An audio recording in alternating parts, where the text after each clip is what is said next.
ನೋಡಿ, ಇದು ಸಂವಿಧಾನ ಉಳಿಸಿ ಮತ್ತು ದೇಶ ರಕ್ಷಣೆ ಮಾಡಿ ಡಾಕ್ಟರ್ ಅಂಬೇಡ್ಕರ್ ಅವರು ನಮಗೆ ಮತದಾನದ ಹಕ್ಕುಗಳನ್ನು ನೀಡಿದ್ದಾರೆ.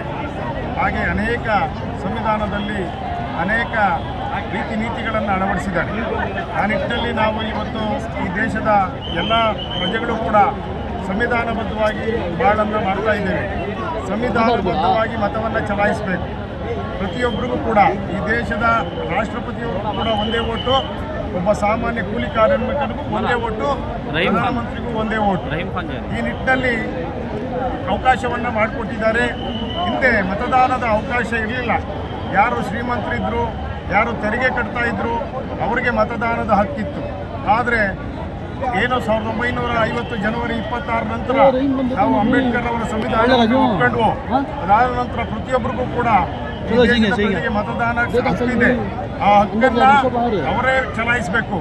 ಆದರೆ ಈ ಮೋದಿಯವರು ಬಂದ ನಂತರ, ಈ ಬಿಜೆಪಿಯವರು ಅಧಿಕಾರಕ್ಕೆ ಬಂದ ನಂತರ ಈ ದೇಶದಲ್ಲಿ ಮಕ್ಕಳ ಕಳ್ಳತನ ಆಗ್ತಾ ಇತ್ತು, ಮಹಿಳೆಯರ ಕಳ್ಳತನ ಆಗ್ತಾ ಇತ್ತು, ನಮ್ಮ ಹಳ್ಳಿ ಕಡೆ ಕಾಯಿಗಳು ಕದೀತಿದ್ರು, ಇದನ್ನೆಲ್ಲ ಕದೀತಿದ್ರು, ಒಡವೆಗಳನ್ನ ಕದೀತಿದ್ರು. ಆದರೆ ಮತವನ್ನೇ ಕದಿಯುವಂಥ ಕೆಲಸ ಆಗಿರೋದು ಇವತ್ತು ಬಿಜೆಪಿಯವರಿಂದ.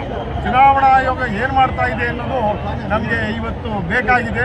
ಆ ಕಾರಣಕ್ಕೋಸ್ಕರ ಇವತ್ತು ರಾಹುಲ್ ಗಾಂಧಿಯವರು ದೇಶದ ಗಮನವನ್ನು ಸೆಳೆಯಲಿಕ್ಕೆ, ಚುನಾವಣಾ ಆಯೋಗವನ್ನು ಗಮನವನ್ನು ಸೆಳೆಯಲಿಕ್ಕೆ, ಚುನಾವಣಾ ಆಯೋಗಕ್ಕೆ ತನ್ನ ಕೆಲಸ ಏನು, ತನ್ನ ಕಾರ್ಯ ಏನು ಅನ್ನೋದನ್ನು ತಿಳಿಸಲಿಕ್ಕೆ ಇವತ್ತು ಕರ್ನಾಟಕಕ್ಕೆ ಆಗಮಿಸಿದ್ದಾರೆ. ಅವರಿಗೆ ನಾವು ಚಿಕ್ಕನಾಯಕನಹಳ್ಳಿ ಬ್ಲಾಕ್ ಕಾಂಗ್ರೆಸ್ ಕರ್ನಾಟಕದ ಜನತೆ ಪರವಾಗಿ ಸ್ವಾಗತವನ್ನು ಕೋರ್ತೇವೆ. ಅದಕ್ಕೆ ಉದಾಹರಣೆಯಾಗಿ ಸೆಂಟ್ರಲ್ ನಿಮಗೆ ಗೊತ್ತಿರ್ತಕ್ಕಂಥದ್ದು, ಇನ್ನೇನು ನಾವು ಗೆದ್ದೆ ಹೋದಂತಿದ್ದಂತಹ ಕ್ಯಾಂಡಿಡೇಟ್ ಮಾದೇವಪುರ ಬರ್ತಿದ್ದಂಗೆ ಸೋತು ಒಂದು ಮನೆಗೆ ಸಾಮಾನ್ಯಕ್ಕೆ ನಾವು ಇವತ್ತು ನೋಡ್ತಾ ಇದ್ದೀವಿ. ಕುಟುಂಬಗಳಲ್ಲಿ ಒಂದು ಮನೆಯಲ್ಲಿ ಒಂದು 10 ಓಟ್ ಇರುತ್ತೆ, ಅಮ್ಮಮ್ಮ ಅಂದ್ರೆ ಹೈಯೆಸ್ಟ್ 10 ಓಟು, 2 ಓಟ್ ಇರುತ್ತೆ, 3 ಓಟ್ ಇರುತ್ತೆ, ಅಷ್ಟೇ ಇರೋದು ಓಟು. ಆದರೆ ಇವತ್ತು ಬೆಂಗಳೂರಿನಲ್ಲಿ 50 ಓಟು, 100 ಓಟು ಒಂದೊಂದು ಅಪಾರ್ಟ್ಮೆಂಟ್ ಅಲ್ಲಿ ಒಂದೇ ಮನೆಯಲ್ಲಿ 75 ಓಟು ಇರುವಂಥದ್ದು ಬಹುಶಃ ಈ ಇತಿಹಾಸದಲ್ಲೇ ನಾವೆಲ್ಲೂ ಕೂಡ ಕಂಡಿರಲಿಲ್ಲ. ಬಹುತ್ವ ಕುಟುಂಬ ಇರ್ತಿತ್ತು ಹಿಂದೆ, ಅದರಲ್ಲಿ ಒಂದು 20 ಓಟ್ ಇರ್ತಿದ್ದು, ಹಳ್ಳಿಗಳಿಗೆ ಮಾತ್ರ ಇರ್ತಿದ್ದು. ಆದರೆ ಇವತ್ತು ಸಿಟಿಗಳಿಗೆ ಇವತ್ತು ನಾವು ಇದೊಂದೇ ಕ್ಷೇತ್ರ ಅಲ್ಲ, ಹಾಗೆಯೇ DK ಸುರೇಶ್ರವರು ಸೋತಿದ್ದು ಇದೇ ಕಾರಣಕ್ಕೋಸ್ಕರ, ಕುಸುಮಾ ಅವರು ಸೋತಿದ್ದು ಇದೇ ಕಾರಣಕ್ಕೋಸ್ಕರ, ಹಾಗೆ ನಮ್ಮ ತುಮಕೂರು ಜಿಲ್ಲೆ ಪಕ್ಕ ಚಿತ್ರದುರ್ಗ ತಾಲೂಕಿನಲ್ಲಿ ಚಂದ್ರಪ್ಪನವರು ಸೋತಿದ್ದು ಇದೇ ಕಾರಣಕ್ಕೆ. ಗೋವಿಂದ ಕಾರಜೋಳವರು ಬಂದು ಕೇವಲ 15 ದಿವಸ ಆಗಿದ್ದು, ಅವ್ರು ಯಾರು ಅಂತಲೇ ಗೊತ್ತಿಲ್ಲ. ಆದರೆ ಓಟ್ ಮಾತ್ರ ಇದೇ ಥರ ಅಕ್ರಮವಾದ ಓಟ್ಗಳು ಬಿದ್ದಿದ್ದರಿಂದ ಅವ್ರಿಗಿದ್ದವ್ರೆ.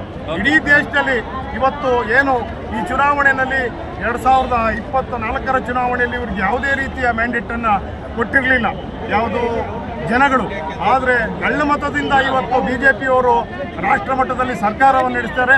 ನಿಮಗೆ ಮಾನ ಮರ್ಯಾದೆ ಇದ್ದರೆ ಈ ಏನು EVM ಅನ್ನು ತೆಗೆದುಹಾಕಿ, ಮೊದಲು ಏನು ಬ್ಯಾಲೆಟ್ ಓಟ್ ಇತ್ತು, ಬ್ಯಾಲೆಟ್ ಓಟನ್ನು ಮಾಡಿ ಮೋದಿಯವರೇ, ಬ್ಯಾಲೆಟ್ ಓಟನ್ನು ಮಾಡಿ ಅಮಿತ್ ಶಾ ಅವರವರೇ.